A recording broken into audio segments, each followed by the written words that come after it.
ನಮಸ್ಕಾರ ವೀಕ್ಷಕರೇ, ಲೋಕ ಚಾನೆಲ್ಗೆ ಸ್ವಾಗತ. ವೀಕ್ಷಕರೇ, ಕನ್ನಡದ ಅತಿ ದೊಡ್ಡ ರಿಯಾಲಿಟಿ ಶೋ ಎಂದೇ ಪ್ರಸಿದ್ಧ ಆಗಿರುವ ಬಿಗ್ ಬಾಸ್ ಹೊಸ ಸೀಸನ್ ಆರಂಭಕ್ಕೆ ಸಿದ್ಧತೆ ಪ್ರಾರಂಭವಾಗಿದೆ.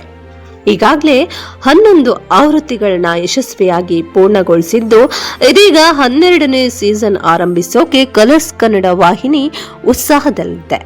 ಆದರೆ ಈ ಮಧ್ಯೆ ಕಳೆದ ಆವೃತ್ತಿಯಲ್ಲಿ ಬಿಗ್ ಬಾಸ್ ನಿರೂಪಣೆಗೆ ನಟ ಸುದೀಪ್ ವಿದಾಯ ಹೇಳಿದ್ರು.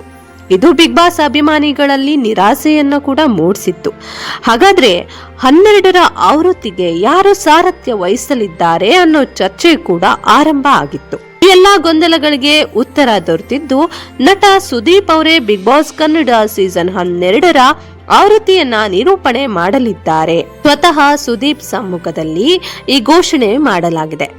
ಕಳೆದ ಸೀಸನ್ ಆರಂಭದಲ್ಲೇನೆ ಕೂಡ ನಾನು ನಿರೂಪಣೆಗೆ ವಿದಾಯ ಘೋಷಿಸಿದ್ದೆ. ತುಂಬಾ ಪ್ರಾಮಾಣಿಕವಾಗಿಯೇ ಆ ನಿರ್ಧಾರವನ್ನ ತೆಗೆದುಕೊಂಡಿದ್ದೆ. ಇದೀಗ ಅದೇ ಪ್ರಾಮಾಣಿಕತೆಯಿಂದ ನಾನು ಮತ್ತೆ ಬಿಗ್ ಬಾಸ್ ಕನ್ನಡ ನಿರೂಪಿಸೋಕೆ ನಿರ್ಧರಿಸಿದ್ದೇನೆ.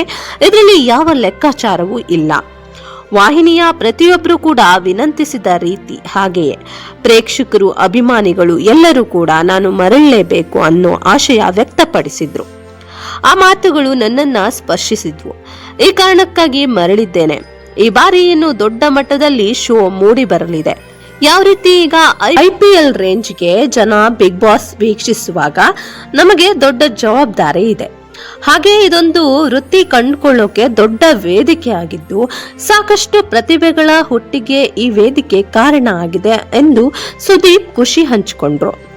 ಜಿಯೋ ಸ್ಟಾರ್ನ ದಕ್ಷಿಣದ ಮನರಂಜನೆಯ ಕ್ಲಸ್ಟರ್ ಮುಖ್ಯಸ್ಥ ಕೃಷ್ಣನ್ ಕುಟ್ಟಿ, ಕಲರ್ಸ್ ಕನ್ನಡ ವಾಹಿನಿಯ business head Prashanth Nayak, cluster business head Sushma Rajesh, Banijay Asia ಮತ್ತು ಎಂಡೆಮೋಲ್ ಶೈನ್ ಇಂಡಿಯಾದ ಸಂಸ್ಥಾಪಕ ಹಾಗೂ CEO ದೀಪಕ್ ದಾರಿದ್ರು.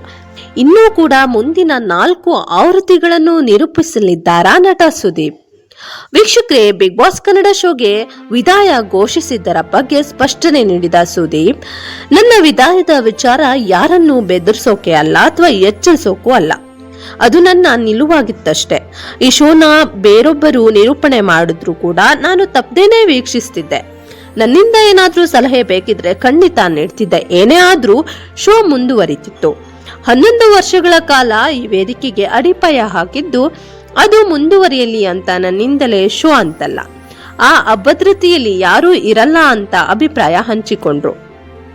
ಬಿಗ್ ಬಾಸ್ ಶೋಗೆ ಮರಳಿರೋದಕ್ಕೆ ಯಾವುದಾದ್ರೂ ಷರತ್ತು ವಿಧಿಸಿದ್ರ ಅನ್ನೋದಕ್ಕೆ ಸುದೀಪ್, ನಾನು ಮರಳೋದಕ್ಕೆ 10 ರಿಂದ 12 ಬಾರಿ ಚರ್ಚೆ, ಮೀಟಿಂಗ್ ಮಾಡಿದ್ವು.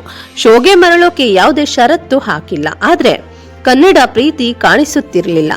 ಅದಕ್ಕಾಗಿ ಕನ್ನಡ ಭಾಷೆಗೆ ಪ್ರೀತಿ ತೋರಿಸಿ ಎಂದಷ್ಟೇ ಹೇಳಿದ್ದೇನೆ. ಅದಕ್ಕೆ ಅವರು ಸ್ಪಂದಿಸಿದ್ದಾರೆ. BBK 12 ರಿಂದ BBK 15ರವರೆಗೆ 4 ಸೀಸನ್ಗೂ ನಾನೇ ನಿರೂಪಣೆ ಮಾಡಲಿದ್ದೇನೆ ಅಂತ ಹೇಳಿ ಖಚಿತಪಡಿಸಿಕೊಂಡ್ರು. ಹಾಗಿದ್ರೆ ವೀಕ್ಷಕರೇ, ಈ ಬಗ್ಗೆ ನೀವೇನಂತೀರಾ?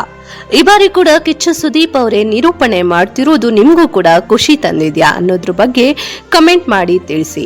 ನೀವಿನ್ನೂ ನಮ್ಮ ಚಾನೆಲ್ನ ಸಬ್ಸ್ಕ್ರೈಬ್ ಮಾಡಿಲ್ಲ ಅಂದ್ರೆ ಈ ಕೂಡಲೇ ಸಬ್ಸ್ಕ್ರೈಬ್ ಮಾಡಿ ಹಾಗೂ ವಿಡಿಯೋನ ಲೈಕ್ ಮಾಡಿ. ವೀಕ್ಷಕರೇ, ವಿಡಿಯೋ ನೋಡಿದ್ದಕ್ಕಾಗಿ ಧನ್ಯವಾದಗಳು.